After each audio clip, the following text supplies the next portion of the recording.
அதிகாரத்தில் இருந்தவர்கள் எல்லாம் செய்ய தவறிய ஒன்றை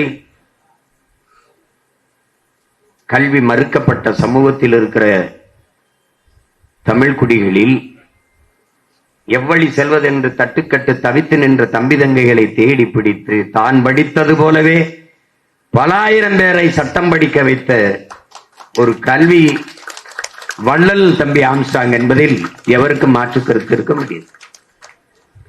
இதையெல்லாம் உயர் பதவிக்கு வந்தவர்கள் செய்திருக்க வேண்டும். ஆனால் ஏதோ ஒரு ஓரத்தில் இருந்து எவருக்குமே தெரியாமல் பல ஆயிரம் பேரை தன்னை போலவே சட்டம் படித்து சட்ட மேதைகளாக மாற்றிய மகன் நம்முடைய அன்பு தம்பி ஆம்ஸ்ட்ராங் அவர்கள்.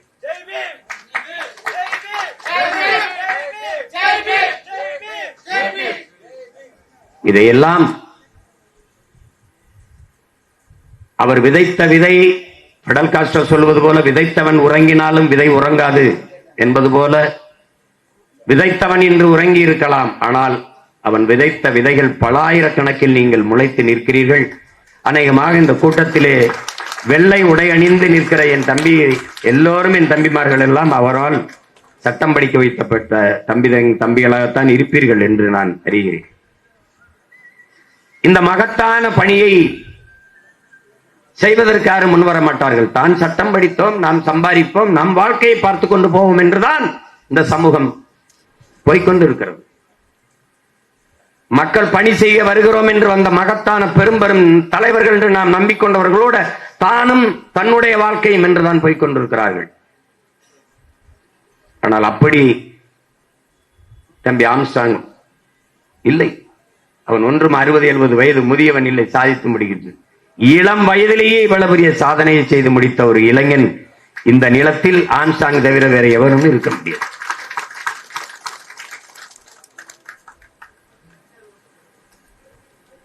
வண்டியிலே வரும்போது, வண்டியூர்தியிலிருந்து இறங்கி வரும்போது என்னிடத்தில் ஓராண்டு ஓடிவிட்டது அதற்குள்ளே. இங்கே சொன்னவர் கூட சொன்னார்கள், தம்பியினுடைய உடல் கிடத்தி இருந்த இடத்தில் நான் வந்து பார்க்கும் போது மிகுந்த மன வலியை அடைந்தேன். இந்த நாட்டில் இத்தனை லட்சக்கணக்கான மக்களால் நேசிக்கப்படக்கூடிய ஒரு தலைவனுக்கு பாதுகாப்பில்லை, தன் வீட்டு வாசலிலேயே வெட்டி கொன்றுவிட முடியும் என்கிற நிலை இருக்குமானால் இது எப்படிப்பட்ட சமூகம், எப்படிப்பட்ட நாடு? சாதாரண குடிகளுக்கு என்ன பாதுகாப்பு இருக்கும் என்கிற கேள்வி எல்லோருக்கும் எழும். கொன்று விட்டார்கள். தம்பி இன்று நம்மோடு இல்லை, உயிரோடு இல்லை, அது உண்மை. ஆனால் யார் கொன்றார்கள், எதற்காக கொன்றார்கள், எவ்வளவு நாள் திட்டமிட்டுக் கொண்டார்கள்? எந்த நடவடிக்கையும் இல்லை. இந்த கேள்வி ஒவ்வொரு மகனுக்கும் எழ வேண்டும். கைது செய்தார்கள், இவர்கள் தான் கொலை செய்திருப்பார்கள் என்று. கைது செய்தவர்களை நீங்கள் கவனிங்கள். கிழக்கு கடற்கரை சாலையில் ஒருவர் திராவிட முன்னேற்ற கழக கட்சி கொடியை கட்டி ஒரு மகிழ்வுந்திலே போயிடுறார்கள் 4-5 இளைஞர்கள். அப்போது முன்னாடி போன பெண்கள் போய்கொண்டிருந்த மகிழ்வுந்திலே போய் தகராறு செய்தது ஒரு பிரச்சனை ஆகிறது. அதை யாரோ எடுத்து போட்டு திரும்ப திரும்ப பேசு பொருளான பிறகு அந்த வண்டியிலே பயணித்த இளைஞர்களை பிடித்து காவல்துறை வண்டியிலே வச்சு பேச விடுகிறார்கள். நாங்கள் அதிமுக காரர்கள், நாங்கள் இந்த டோல், இந்த சுங்கச்சாவடியில் விசாரணைக்கு பயந்து, அதுக்கு பயந்து இந்த திமுக கொடியை கட்டி கொண்டு போனோம் என்று பேச விடுகிறார்கள். உடனடியாக அவனை வாக்குமூலம், அவனே பேச விடுகிற இந்த அதிகாரங்கள் ஆம்ஸ்ட்ராங் கொலையாளிகள் என்று கைது செய்யப்பட்டவர்களுடைய வாக்குமூலம் எங்க? நீங்கள் எல்லாம் யார்? எதற்காக ஆம்ஸ்ட்ராங் என்கிற ஒரு தலைவனை கொள்ள வேண்டிய தேவை உங்களுக்கு வந்தது? காரணம் என்ன? யாருடைய மூளையில் உதித்த சிந்தனை ஆம்ஸ்ட்ராங்கை கொலை செய்ய வேண்டும் என்று?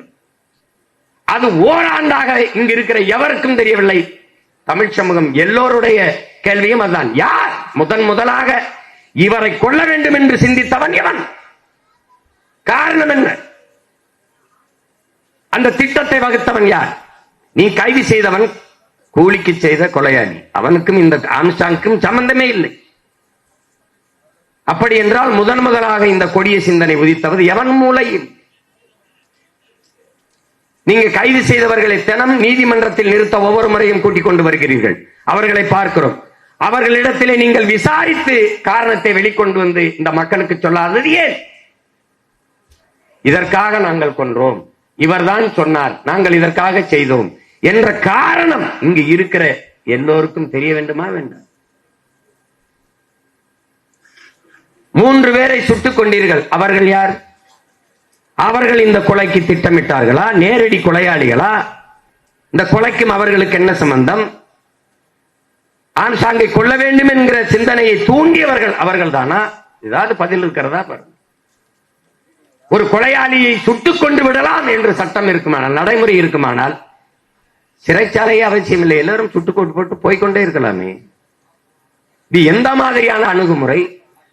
திரும்ப திரும்ப கேட்கிறேன், அந்த 3 பேரை தம்பி ஆம்ஸ்ட்ராங் கொலையாளிகள் சொல்லி சுட்டீர்களே, ஏன்? அதற்கு காரணம் சொல்லுங்கள் என்று கேட்கிறேன். ஒருவர் கூட சொல்லுங்க. அதற்கு எதற்கு என்ன காரணம்? சிறையில் இருக்கிறவர்களிடத்தில் ஏன் விசாரித்து அவர்களிடம் இந்த காவல்துறை பெற்ற வாக்குமூலம் என்ன? ஓராண்டு ஓடிவிட்டது. ஆனால் என்றைக்காவது ஒரு நாள் நீங்கள் இதற்கு பதில் சொல்லித்தானாக வேண்டும். அவர் யார் என்பது எங்களுக்கு தெரிய வரத்தானே வேண்டும். எப்படிப்பட்டது? தம்பி ஆம்ஸ்ட்ராங் கொலையில் மட்டுமல்ல என் உடன் பிறந்தார்களே, தூத்துக்குடி துப்பாக்கி சூட்டில் மனு கொடுக்கத்தானே மக்கள் வந்தார்கள். மாவட்ட ஆட்சியரிடத்திலே மனு கொடுக்க வருகிற மக்கள் கலவரம் செய்வார்கள் என்று முன்னெச்சரிக்கையாக நீங்கள் கண்ணீர் புகை கொண்டு தண்ணீர் துப்பாக்கி தொலை தூரத்தில் இருந்து குறிபாத்து சுடக்கூடிய ஸ்னைப்பர் என்ற துப்பாக்கியோடு காத்திருந்தது எப்படி? மனு கொடுக்க வந்த மக்களை சுட்டுக் கொள்ள உத்தரவு பிறப்பித்தது யார்? இதற்கு பதில் உண்டா? கொடைநாட்டிலே 5 பேர் செத்தான், கொன்றார்கள், கொல்ல சொன்னது யார்? ஒரு நிமிடம் கூட முன்னாள் முதலமைச்சர் வீட்டிலே ஒரு நிமிடம் கூட மின்சாரம் அணையாது.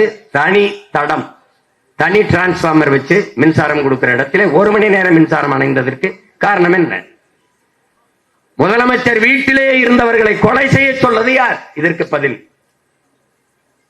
அண்ணா பல்கலைக்கழகத்தில் ஞானதேசிகன் கைது. இந்த செயலை என்று எவ்வளவு காலமாக செய்கிறார்? என்ன துணிவிலே செய்கிறார்? எத்தனை பெண்களிடத்தில் இது மாதிரி அணுகியிருக்கிறார்? இந்த கேள்விகளுக்கெல்லாம் எந்த இடத்திலாவது பதில் இருக்கிறதா என்னுடன் இருந்தார்களே? இல்லை. இப்போது கூட திருப்போணத்தில் அஜித் அவர்களுடைய அடித்துக் கொன்ற காவலர்கள், அவர்களை சீருடை இல்லாத காவலர்களை அனுப்பி அடித்து விசாரிக்க சொன்னது அந்த அதிகாரி யார்? அதான கேள்வி. எத்தனை எத்தனை கேள்விகள் இந்த நிலத்திலே. ஆனாலும் இந்த நாட்டில் சட்டம் படித்த தம்பிகள், சட்டம் படித்தவன் முன்னாடி நின்று பேசுகிறோம். சட்டம் ஒழுங்கு, சட்டம் இருக்கிறது, ஒழுங்கு இருக்கிறதா என்பதுதான் கேள்வி.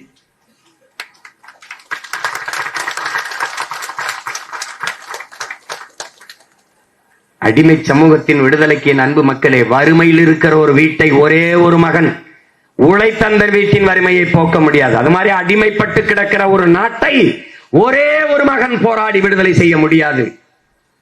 ஒரு ஆம்ஸ்ட்ராங் நமக்கு பத்தாது. இனி ஒவ்வொருவனும் ஆம்ஸ்ட்ராங்காக மாறுவதை தவிர நமக்கு வழி கிடையாது.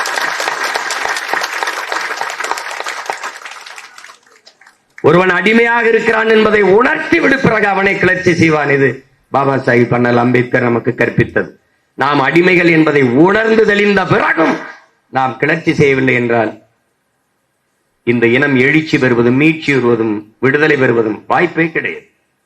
ஒரே ஒரு தலைவன் நமக்கு அரிதினும் அரிதாக பிறந்தான், ஆம்ஸ்ட்ராங். தன்னை பற்றி சிந்திக்காமல் தான் பிறந்த சமூகத்தை பற்றி சிந்தித்தான். அது கல்வி பற்றி மேம்பட்டு உயர வேண்டும் என்று உழைத்தான். அவன் இன்று நம்மோடு இல்லை, ஆனால் அவன் கனவு நம் கையோடு இருக்கிறது, நம் தோள்களில் சுமத்தப்பட்டிருக்கிறது.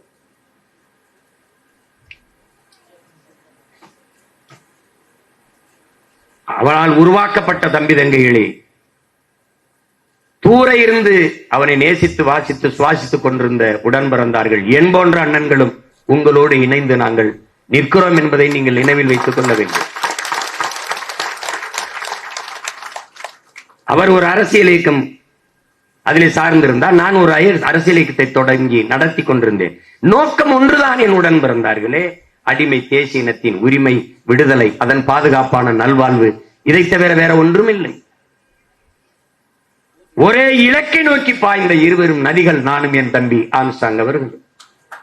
அப்படித்தான் இங்கே இருக்கிற என்னுடைய அண்ணன் ஆதித்தமிழர் விடுதலை இயக்கத்தினுடைய தலைவர் வினோத் அவர்களும்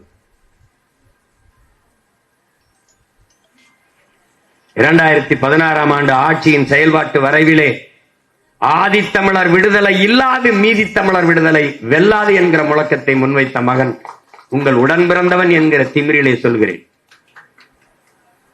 உடல் எவ்வளவு வேண்டுமானாலும் உறுதியாக இருக்கலாம், ஆனால் கால் உறுதியாக இல்லை என்றால் ஒன்றும் செய்ய முடியாது.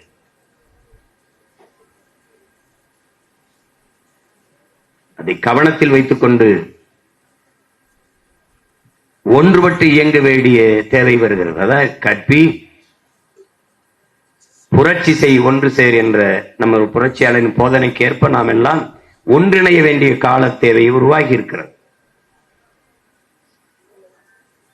ஆம்ஸ்ட்ராங் இருந்து நம்மை எல்லாம் எவ்வளவு உணர்வு சூடேற்றி உசிப்பி எழுப்புவாரோ அதைவிட இறந்து சிந்திய ரத்த துளிகளால் நம்மை எல்லாம் பல மடங்கு உணர்வு சூடேற்றி உசிப்பி இருக்கிறான் என்பதை நாம் நினைவில் வைத்துக் கொள்ள வேண்டும். ஒரு ஆம்ஸ்ட்ராங் 1000 தம்பி தங்கைகளை அறிவார்ந்த தம்பி தங்கைகளாக வீரியமிக்க நல்மணிகளாக உருவாக்க முடியும், விதைகளாக உருவாக்க முடியும் என்றால் ஒவ்வொருவனும் ஆம்ஸ்ட்ராங்க மாறினால் சமூகம் மாறுமா மாறாதா என்பதை கேள்வியை நீங்களே எழுப்பி பாருங்கள். ஒரு மகனால் இவ்வளவு முடிந்ததென்றால் ஒவ்வொருவனும் ஆம்ஸ்ட்ராங் ஆனால் உறுதியாக சமூக மாற்றம் நிகழும். அது எவராலும் தடுக்க முடியாது.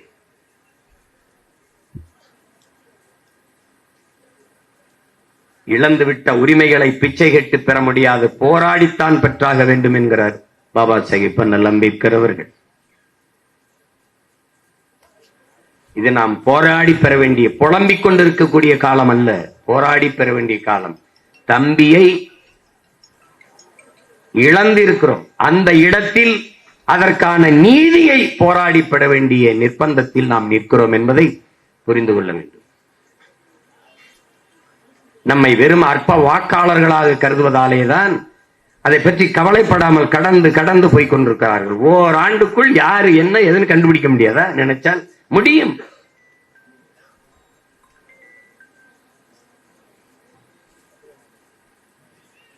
நான் கூட கேட்டேன், நீங்க எப்படி இந்த ஆம்ஸ்ட்ராங் இதை இவ்வளவு கவனக்குறைவா விட்டீர்கள் என்று. காவல்துறையில் சொல்கிறார், நாங்கள் 2 முறை எச்சரித்தோம் என்கிறார். உங்கள் உயிருக்கு ஆபத்து இருக்கிறது, அதாவது த்ரெட்டன் இருக்கிறது என்று எச்சரித்தோம். எச்சரிப்பது காவல்துறையின் வேலை இல்லை, பாதுகாப்பதுதான் காவல்துறையின் வேலை. எச்சரிப்பது என்னுடைய தம்பியில் கூட தான் என்னை சொல்வார்கள், அண்ணா பாதுகாப்பாருங்கண்ணா, அண்ணா பத்திரம்னா, நீங்க கவனம் என்ன என்று. அது காவல்துறையின் வேலை அல்ல. எச்சரிப்பது காவல்துறையின் வேலை இல்ல, பாதுகாப்பதுதான். எப்படி இருக்கிறது? 2 முறை நாங்கள் எச்சரித்தோம், அவர் கவனம் இல்லாமல் இருந்து விட்டார்கள். இது எப்படி? எவ்வளவு பொறுப்பற்ற பதில். சாதாரணமா வலையொலியில் யூடியூப்ல பேசுறான்ல, அவனுக்கெல்லாம் 2 போலீஸ் ப்ரொடெக்ஷன் கொடுத்திருக்கு இந்த நாடு. யாருன்னு நான் சொல்ல வேண்டியதில்லை உங்களுக்கு. இந்த சமூக மாற்றத்திற்கு நின்ற மகத்தான ஒரு இளைஞனை பாதுகாக்க இந்த நாடு தவறிட்டது. பதர்களை பத்திரப்படுத்தி விட்டு வீரியமிக்க நெல்மணியை தொலைத்து விட்டார்கள் இவர். கொடுமை. பேப்பர் மில் அந்த ஆலை இருக்கிற அந்த சாலைக்கு தம்பி பெயரை வைக்க சொல்லி வலியுறுத்தினேன் என்று. இன்று கோரிக்கை வைக்கிற இடத்திலே இருக்கிறோம், நாளை நிறைவேற்றுகிற இடத்திற்கு வருவோம், அவ்வளவுதான். எப்போதுமே என் உடன் பிறந்தார்களே, மக்களின் பிரச்சனைகளை, மக்களின் கோரிக்கைகளை அரசு கையில் எடுக்கவில்லை என்றால், கவனம் எடுக்கவில்லை என்றால், அதிகாரத்தை அரசை கையில் எடுப்பதை தவிர மக்களுக்கு வேற வழி இல்லை. இதைத்தான் அண்ணல் அம்பேத்கர் அதிகாரம் மிக வலிமையானது என்று போதிக்கிறார். அவரை வாசித்து நேசித்து அவர் வழித்தோன்றலாக வருகிற நான், அதிகாரம் மிக வலிமையானது, அதை அடைந்து விட்டால் அனைத்தும் எளிமையானது என்பதை பின் சேர்த்தேன். அதிகாரம் மிக வலிமையானது என்றார் அண்ணல் அம்பேத்கர். ஆம், அந்த அதிகாரம் எம் மக்களுக்கானது என்பதை பின் சேர்த்து முழக்கத்தை முன்வைத்தேன். அனைத்து துன்பப்பூட்டுகளுக்குமான சாவி ஆட்சி அதிகாரம் மட்டுமே என்கிற அதேதான் என் அன்பு தம்பி ஆம்ஸ்ட்ராங் வலியுறுத்துறான். நமக்கு இரு இலக்கே ஆட்சி அதிகாரம் தான். அதை அடைவதற்கு முன்பு அவர் சொல்வது நாம் ஆட்சியாளர்கள் என்கிற உளவியல் நிமிர்வு வர வேண்டும்.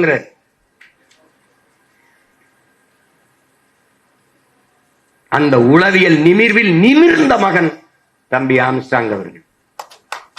முதல்ல நான் யாருன்னு நான் நிமிரணும்ல. நீ தாழ்த்தப்பட்டவன் சொன்ன நான் தாழ்த்தப்பட்டவன் ஆயிடுவேனா? உன் வார்த்தையே பார், நான் தாழ்ந்தவன் அல்ல, தாழ்த்தப்பட்டவன். யாரால், எவனால், எப்போது? இந்த கேள்வி எழுதுதா எழுதுறேன். நான் தாழ்ந்தவன் அல்ல, நான் தமிழன், ஆதி தமிழன். எங்களுடைய புரட்சி பாவலர் சொல்கிறார், தமிழன் பெருமைக்குரியவன். காரணம், தமிழ் பெருங்குடியில் பிறந்ததனாலேயே தமிழன் பெருமைக்குரியவன். நான் எந்த தாழ்ந்தவன்? உலகத்திற்கு அறிவியல், அரசியல், நாகரிகம், பண்பாடு, கலை, இலக்கியம் எல்லாவற்றையும் கற்றுக் கொடுத்தவன். உலக பொதுமறை தந்த எங்கள் பாட்டன் வள்ளுவ பெருமகனாரே ஆதி பறையன்தான் என்பது திமிரும் பெருமிதமும் எனக்கு இருக்கு.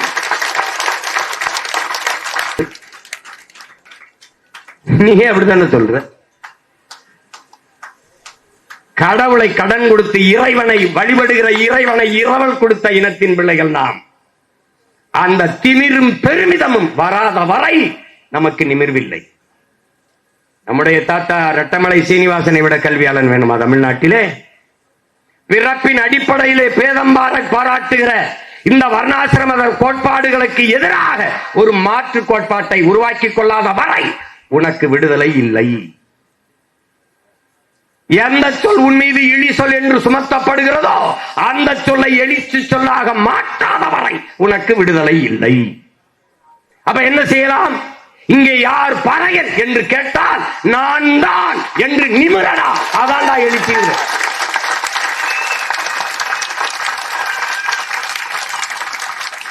அந்த நிமிர்வு வராத வரை கடினம்.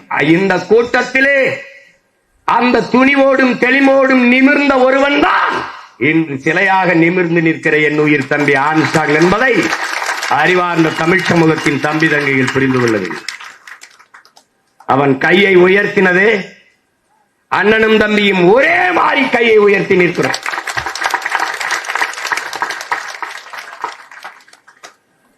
அது புரட்சி ஓங்குக, புரட்சி வெல்லும், ஜெய் பீம், எப்படி வேணுமாலும் எடுத்துக்கொள்ளலாம்.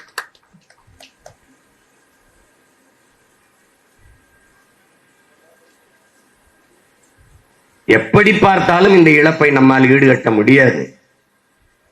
ஆனால் தம்பிக்கு நாம் செய்ய வேண்டியது நீதியை பெற்றுக் கொடுத்து அவன் காலடியில் சமர்ப்பிக்க வேண்டும். அவனுடைய கனவை நாம் நிறைவேற்ற வேண்டும். அந்த உறுதியை நாம் ஏற்கணும்.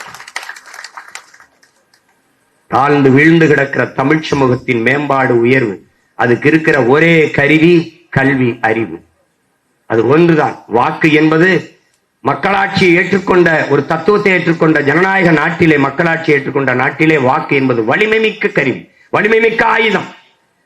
அண்ணலே நமக்கு போதிக்கிறார், என்னை கடவுளாக்கி வழிபடாதே, கருவியாக்கி போராடு என்று.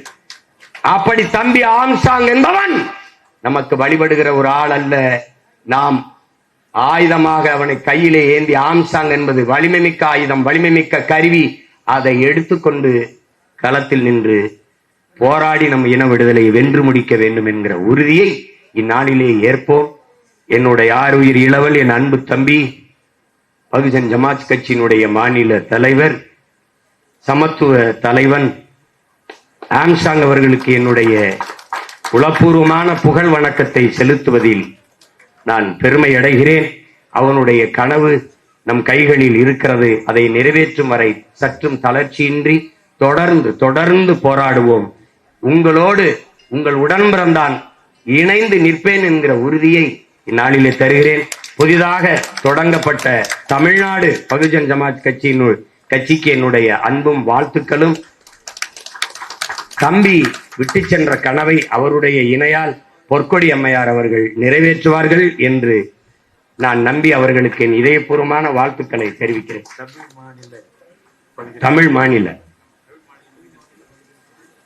மாநில பகுஜன் சமாஜ் கட்சியினுடைய தலைவராக தம்பியினுடைய உயிர் துணையால் பொற்கொடி அம்மையார் அவர்கள் பொறுப்பேற்றிருக்கிறார்கள். அவர்களுக்கு என்னுடைய புரட்சிகரமான வாழ்த்துக்கள். தம்பி விட்டு சென்ற பணியை நீங்கள் தொடர்ந்து சென்று அவனுடைய கனவை வென்று முடியுங்கள். அதற்கு நாங்கள் எல்லோரும் உங்களுக்கு உறுதுணையாக இருப்போம் என்கிற உறுதியை தருகிறேன். உங்கள் அனைவருக்கும் என் அன்பும் வணக்கமும், என் ஆருயிர் தம்பி ஆன்சாங்குக்கு என்னுடைய புகழ் வணக்கம். நாம் தமிழர். ஜெய் பீம்.